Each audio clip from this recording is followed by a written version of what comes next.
سفارتی اہلکار ہے. اس سے پہلے امریکی حکومت نے کہا کہ اس کا نام ہی ریمنڈ ڈیوس نہیں ہے, یہ وہ نام ہے جو کہ اس کے پاسپورٹ پہ لکھا ہے. امریکی حکومت نے باقاعدہ طور پہ کہا کہ اس کی شناخت کچھ اور ہے. امریکی حکومت نے اس سے پہلے کہا کہ اس کا تعلق لاہور کے قونصل خانے سے تھا. بعد میں امریکی دفتر خارجہ نے کہا کہ اس کا تعلق اسلام آباد کی ایمبیسی سے تھا. یہ بات سامنے آئی کہ ریمنڈ ڈیوس اس سے پہلے پشاور میں بھی رہ چکا ہے, اور ریمنڈ ڈیوس جس نے یہ دو قتل کیے اس وقت اس کے پاس کیمرہ بھی تھا, مشتبہ سامان بھی تھا, اور ہاتھ میں لینے والا ایک ٹیلیسکوپ بھی تھا. اس کے پاس ٹریکرز بھی تھے, اور اس کی گاڑی میں کیمرے بھی لگے ہوئے تھے. ریمنڈ ڈیوس کے بارے میں یہ بات بھی اب ثابت ہو چکی ہے. امریکی حکومت کہتی ہے اور امریکی اخبارات اس کا اظہار کرتے ہیں کہ نہ وہ جاسوس تھا اور نہ ہی وہ امریکی سفارتکار, بلکہ وہ ایک نجی کمپنی چلا رہا تھا امریکی ریاست نواڈا میں, اور اس کی بیوی اس کے ساتھ اس میں پارٹنر تھی. تو آخر یہ شخص تھا کیا لاہور کی سڑکوں پر اس نے 2 پاکستانیوں کو ہلاک کیا. اس کے بعد امریکی سفارت خانے نے اس سے بچانے کی کوشش کی, ایک گاڑی بھیجی جس نے روڈ کے ایک اور پاکستانی کو ہلاک کیا. اس کے بعد یہ شخص گرفتار ہوا. امریکی حکومت نے کہا کہ یہ سفارتی اہلکار ہے, فوری طور پہ امریکی حکومت کے حوالے کیا جائے, نہ اس کو پولیس کے سامنے لایا جائے, نہ ہی اسے عدالت کے سامنے پیش کیا جائے. پاکستان سے کہا گیا ہے اور اب کہا جا رہا ہے کہ اگر اس کو حوالے نہیں کیا گیا تو پاکستان کے ساتھ 2 طرفہ تعلقات خراب ہوں گے, پاکستان کی معاشی امداد روک دی جائے گی, پاکستان کے ساتھ اعلیٰ سطحی تعلقات ختم کر دیے جائیں گے. پاکستان کو حکم ہے کہ اس قتل کرنے والے امریکی اہلکار کو, اس مشتبہ شخص کو جس کے بارے میں بتایا گیا ہے کہ وہ امریکی فوج کا جاسوس کمانڈو تھا, امریکی حکومت کو بلا دیر کیے حوالے کر دیا جائے. پاکستان کو اس کے اثرات ہوں گے اور پاکستان کو اس کے مضمرات ہوں گے. ماہرین کہتے ہیں یہ سب ڈھول کا پھول ہے, صرف دھوس دھمکی ہے, امریکہ اس سے آگے کچھ نہیں کر سکتا. کیا واقعی یہ بات صحیح ہے, یہ ہم پوچھیں گے, اور اس کے لیے اسلام آباد میں ہمیں جوائن کریں گے دفاعی امور کے ممتاز تجزیہ کار اور دفاعی امور کے ایکسپرٹ جناب اے مارشل ریٹائرڈ شہزاد چودھری. بہت بہت شکریہ.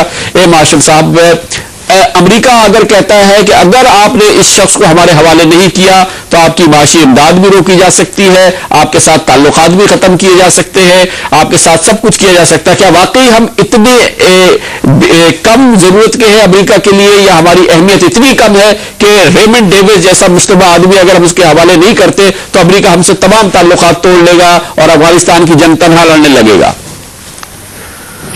دیکھیے کامران صاحب, بے شک کہ پاکستان اور امریکہ کے درمیان میں جو الجھنیں ہیں وہ تو بڑھتی جا رہی ہیں, اور شاید اگر یہی طریقے رہے, طور طریقے رہے جو امریکہ کی طرف سے آ رہے ہیں, تو شاید بڑھتی جائیں گی. لیکن دیکھنا یہ ہے کہ کیا امریکہ اس اسٹریٹجک ڈائلاگ, اس اسٹریٹجک ریلیشن شپ جس کی وہ پاکستان کے ساتھ بات کرتا ہے, اس کی اہمیت یہی ہے کہ اتنا سپرفیشل ہے کہ ایک شخص کی خاطر اس کو قربان کیا جا سکے. 9 سال 10 سال کی جنگ کے اندر $1 خرب اس نے افغانستان میں لگا دیا, اتنے لوگ اس کے مارے گئے, اور جب اینڈ گیم قریب آنے والی ہے افغانستان کے اندر تو کیا وہ اس کے لیے تیار ہے کہ وہ پاکستان کی مدد کے بغیر وہاں پہ اینڈ گیم کو لا سکے, اور جو اس کا پلان ہے 2011 کے اندر اسی سال کے جولائی میں واپس جانے کا, اس کو پھر اس طریقے سے پایہ تکمیل تک پہنچا سکے؟ مجھے لگتا ہے کہ یہ ممکن نہیں ہوگا. آپ فرمائیے گا کہ امریکی ہمارے انٹرسٹ بیسٹ سرو کیسے ہو سکتے ہیں ایک آنریبل قوم کی حیثیت سے, ایک قوم کی حیثیت سے جس کی اپنی بھی کوئی وقار اور عزت ہے, کہ ہم امریکہ کو حوالے اس کو جیسے کہ ہمیں حکم کیا جا رہا ہے اس کو حوالے کر دیں اور مکمکا کر لیں, یا یہ کہ ہم کھڑے رہیں اور قانون کو چلنے دیں اور اس معاملے کو جو عدالتی اس کا انجام ہو اس تک ہمیں پہنچنے دیں؟ ہمارے قوم کے انٹرسٹ کس چیز سے سرو ہوں گے؟ دیکھیے سب سے بڑا میرے حال میں انٹرنیشنل قانون کا جو انٹرسٹ ہے, جو کہ کسی بڑی ڈیموکریسی کا, oldest democracy in the world کا جو انٹرسٹ ہے, وہ تو یہی ہے کہ جہاں پہ قانون ہے اس کا رسپیکٹ کیا جائے. تو قانون کے جو اس وقت مختلف قوانین ہیں جو اس وقت لاگو ہو رہے ہیں, اس میں کوئی شک نہیں کہ جنیوا کنونشن بھی کسی حد تک لاگو ہوتا ہوگا کونسل اسٹاف کی حیثیت سے, یا شاید نہ ہوتا ہو. اس وقت معاملہ عدالت میں ہے. ہماری عدالتوں کا احترام کرنا, ہمارے قوانین کا احترام کرنا امریکہ کے لیے اتنا ہی لازم ہے جتنا کہ وہ یہ چاہتے ہیں کہ ان کے قوانین کا احترام کیا جائے.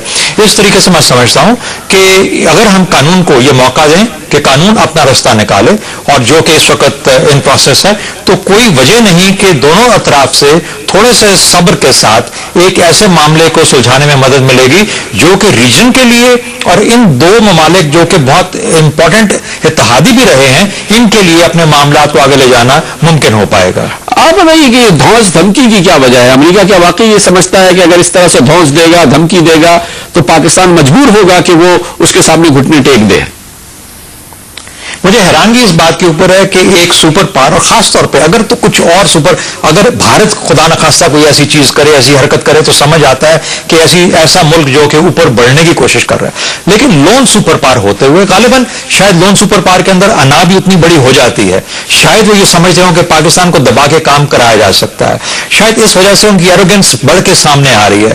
امریکی ایروگنس ایک نارملی نون چیز ہے دنیا کے اندر جو کہ وہ شو کرتے ہیں۔ بہت بہت شکریہ جناب مارشل ریٹائرڈ شہزاد چودھری ہمارے ساتھ ایک کمرشل بریک کے بعد ذکر کریں گے۔ پورے پاکستان کے ایئرپورٹ سے تلاطم ہے، پی آئی اے کی پروازیں کینسل ہو رہی ہیں، تاخیر سے چل رہی ہیں، پی آئی اے کے تمام ملازمین پائلٹ سے لے کے ٹیکنیشین سے لے کے مزدور تک سراپا احتجاج ہے، احتجاج کر رہے ہیں اپنے مینیجنگ ڈائریکٹر اعجاز ہارون کے خلاف۔ حکومت کی خواہش ہے کہ اعجاز ہارون بچے، پی آئی اے بچے نہ بچے، اس کا احوال آپ کو بتائیں گے کمرشل بریک کے بعد۔